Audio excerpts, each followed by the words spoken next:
దాదాపు 2 ఏళ్ళు అవుతుంది కూటమి ప్రభుత్వం అధికారంలోకి వచ్చి. మీ అభిప్రాయం ప్రకారం మీరేమనుకుంటున్నారంటే ఈ రోజున సంక్షేమ పథకాలు గానీ, అభివృద్ధి గానీ, చెప్పిన మాటకు మేము కట్టుబడి ప్రజలు మా మీద ఏ నమ్మకం పెట్టుకున్నారో మేము దాన్ని నిలబెట్టుకోవడానికే ప్రయత్నం చేస్తామని చెప్తున్నాడు చంద్రబాబు గారు. జగన్మోహన్ రెడ్డి మాత్రం కేవలం వీళ్ళు వెన్నుపోటు పొడిచారు, జనాలను నమ్మించి మోసం చేశారని అంటున్నారు. కామన్ మెన్‌గా మీ అభిప్రాయం మీరేమనుకుంటున్నారు? చాలా బాగుంది. సంక్షేమ పథకాలు అన్నీ అందుతున్నాయి. పెన్షన్లు టైం ప్రకారం ఇస్తున్నారు. డెవలప్మెంట్ రోడ్లు చాలా బాగున్నాయి. ఇక్కడ దాదాపు 2 కోట్ల రూపాయలు ఆల్రెడీ రోడ్లు కానీ డ్రైనేజీలు కానీ ఇచ్చారు. ఇప్పుడు మనకి జనాలకి కనీస మౌలిక సదుపాయాలు ఇట్లా డ్రైనేజీయో లేకపోతే రోడ్లో ఇవి వాళ్ళు కోరుకునేది, మనం ఓట్లేసి గెలిపించుకునేది కూడా నాయకుడిని అందుకే. అంతేగాని ఎంతసేపు నేను వచ్చానంటే మళ్ళీ వస్తే మీ సంగతి తేలుస్తాను, రప్ప రప్ప ఇది ఎంతవరకు సమంజసం? రప్ప అంటే జనాలు పెట్టి జనాలను ఇది చేయాలి కానీ రప్ప అంటే ఎంతవరకు ఇది సమంజసమైనది? జనాల్లో అభిమానం చూరకొనరుగా. అది ఇప్పుడు రాజధాని విషయం చూస్తే అమరావతి రాజధాని అని మనం ఒక శాశ్వత రాజధాని అమరావతి అని ఒక చట్టబద్ధత కూడా చేసుకున్నాక ఇప్పుడు మళ్ళీ కొత్తగా నేను మావిగనని అదేదేమంటే మచిలీపట్నం, విజయవాడ, గుంటూరు అని అసలు ఆయన మాటలు ఒక మాట కరెక్ట్గా ఏది నమ్మటానికి వీల్లేదండి. అది మావిగన్ అనేది అసలు అది వేస్ట్. అది ఆయన ఏదో చెప్తున్నాడు, ఆయన ఊహల్లో ఆయన ఉన్నాడు అంతవరకే. కానీ గతంలో 3 రాజధానులు అన్నాడు, 3 ముక్కలాట అయిపోయింది. అదే అంతకుముందు అదే అక్కడే రాజధాని అన్నాడు, అదే అయిపోయింది.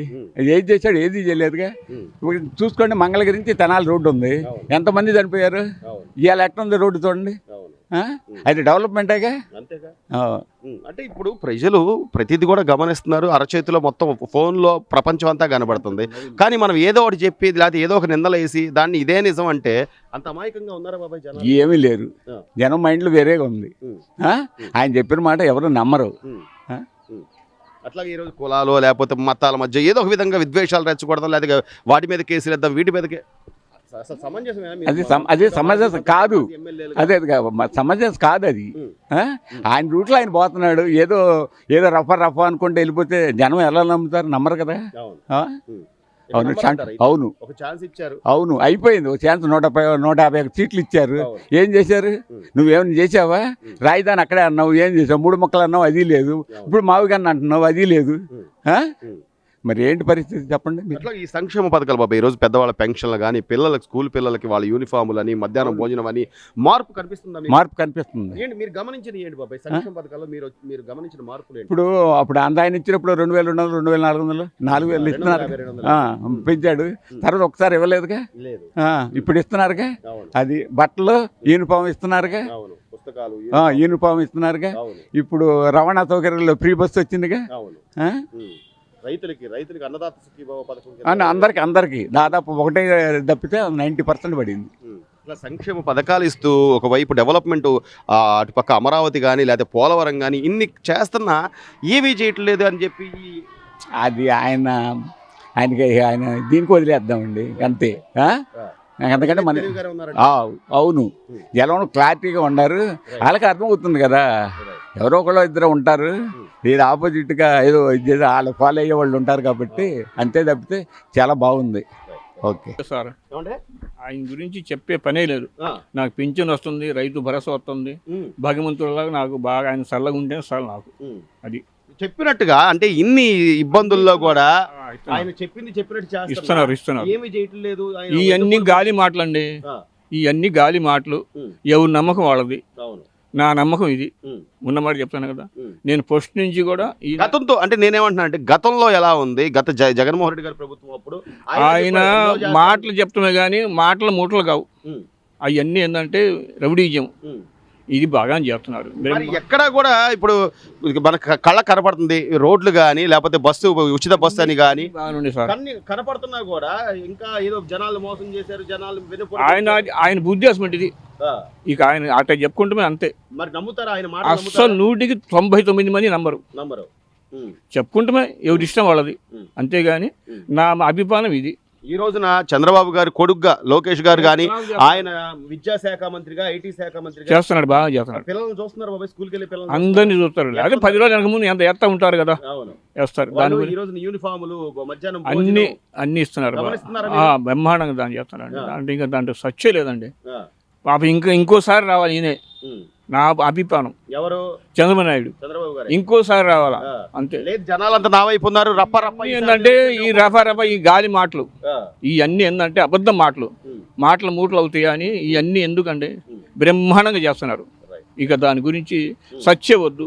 ఊరంతా అందరూ చల్లగా ఉంటున్నారు, పిల్ల జల్ల అందరూ బాగానే ఉన్నారు, ముద్ద తింటున్నారు, పింఛన్లు ఇస్తున్నారు, అన్ని సక్రంగా జరుగుతున్నాయి. మాకు ఏదో ఒకటి కులాల మధ్య లేకపోతే మతాల మధ్య ఏదో గొడవ పెట్టాలి. ఆయనకి అదే అలవాటు అండి. ఇక చంద్రబాబు ఈయనకి రాజశేఖర రెడ్డి వాళ్ళకి బ్యాచ్కి అంతా అదే, జగన్మోహన్ రెడ్డికి ఇది అంతా ఇదే పుట్టుకం. ఎప్పుడు నేను వస్తాను, నరికేస్తాను, చీల్చేస్తాను, ఎవరిని నరుకుతాను ఆయనను.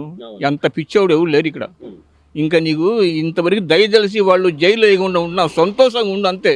ఇవన్నీ రెచ్చగొట్టబాకు, అంతటితో బాగుండు. ఎందుకు నీకు మళ్ళీ వాళ్ళు 54 రోజులు నీకు జైల్లో వేయాల వాళ్ళు. ఆయన అది చాలా ఆయనకి బుద్ధి, ఇంకా అది ఆలోచించుకో. ఇప్పుడు మాట్లాడితే నువ్వు వస్తావు, సరే ప్రెస్ మీట్ పెట్టావంటే ఏదో ఉన్నది చెప్పాలి, లేకపోతే అసెంబ్లీకి వచ్చి మాట్లాడాలి. అసెంబ్లీకి రాడు, ప్రెస్ మీట్లు పెట్టి నేను మాట్లాడితే వాళ్ళు ఇదైపోతారు, లేకపోతే చంద్రబాబు గుండె ఆగిపోద్ది, అది ఏమి ఆగదు. ఆయన గుండె ఇంకా 4 సంవత్సరాలు చేయాలి. ఆయన ఇంకా 4 సార్లు వచ్చినా మాకు చాలా సంతోషం. అది 4 దఫాలు రావాలి అంతే. ఆయన మాత్రం దేశానికి బాగా చేస్తున్నాడు. ఇంతకన్నా మగ పిల్లోడు లేడిగా.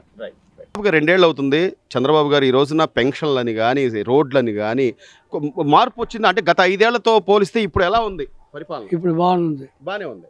మరి జగన్ గారు లేదంటున్నాడు కదా, ఏం లేదు, ఆయన గెట్టినోడు అట్లా అంటారు బాబు. ఆయన ఎదురు కదా, ఎదురు పార్టీ అట్లా అని చెబుతారు, ఆయన పట్టించుకోకూడదు. మరి నమ్ముతారా జనాలు ఆయన మాటలు? నమ్ముతారా?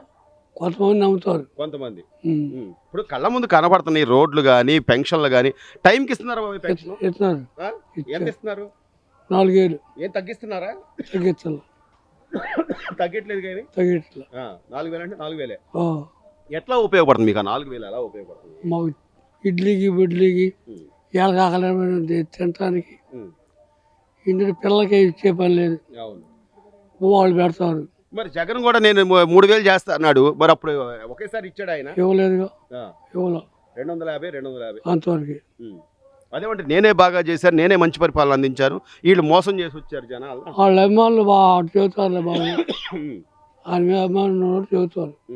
నిజంగా వాస్తవం ఏంటి? వాస్తవం ఎలా ఉంది? చంద్రబాబు గారి పరిపాలన ఎలా ఉందంటావు? ఇది బాగుంది, ఈ పరిపాలన బాగుంది. లోకేష్ గారు కూడా ఆయన కొడుకుగా ఈరోజు మంత్రిగా ఆయన పనితీరు బాగుందా బాబాయ్? బాగుంది. లోకేష్ గారు కూడా దాదాపుగా 2 ఏళ్ళు అవుతుంది కూటమి ప్రభుత్వం అధికారంలోకి వచ్చి. ఈ రోజున సంక్షేమం కానీ అభివృద్ధి కానీ ఏమైనా మార్పు తెలుస్తుందా? ఎలా ఉంది పరిపాలన? చాలా ఫైన్ గా ఉంది. చాలా ఫైన్. ఏం లేదంటున్నాడు మరి జగన్మోహన్ రెడ్డి గారు. ఆయన గారు అంటారు సరిగా. ఇప్పుడు నీకు మంచి అయింది, నాకు మంచి కాదు కదా. కాబట్టి జనంలో సహజంగా అనుకునేది కొంతమంది అనుకుంటారు. దాని గురించి ఆలోచించాలి. ఏ విషయాల్లో బాగుంది? సంక్షేమ పథకాలు ఇవ్వటం కానీ, రోడ్లు నిర్మించడం కానీ, ఏమన్నా కానీ మా పరిస్థితి బాగుంది, పరిపాలన విధానం బాగుంది. ఓకే. అంటే నేనేమంటున్నానంటే ఇప్పుడు ఈ రోజున రాజధాని విషయంలో మనం ఒక చట్టబద్ధత చేసుకున్నాం, ఇదే రాజధాని శాశ్వత రాజధాని చెప్పుకున్న తర్వాత కూడా కాదు నేను మావిగనని కొత్త ఆలోచన చేస్తున్నాను, మీరు దాన్ని పాటించవచ్చు కదా అంటాడు జగన్మోహన్ రెడ్డి గారు. అదేమంటే మచిలీపట్నం, విజయవాడ ఇవన్నీ చెప్తున్నాడు కదా మరి ఆయన. సరే, ఆయన అభిప్రాయం అది. చంద్రబాబు నాయుడు అభిప్రాయం చంద్రబాబు నాయుడు. అవును, అది జనాలు ఏమనుకుంటున్నారు? జనాలు ఈ పరిపాలన బాగుంది అంతవరకు ఓకే, అంతే. అంతే. ఒక మాటలో చెప్పాలంటే ఈ పరిపాలన బాగుంది.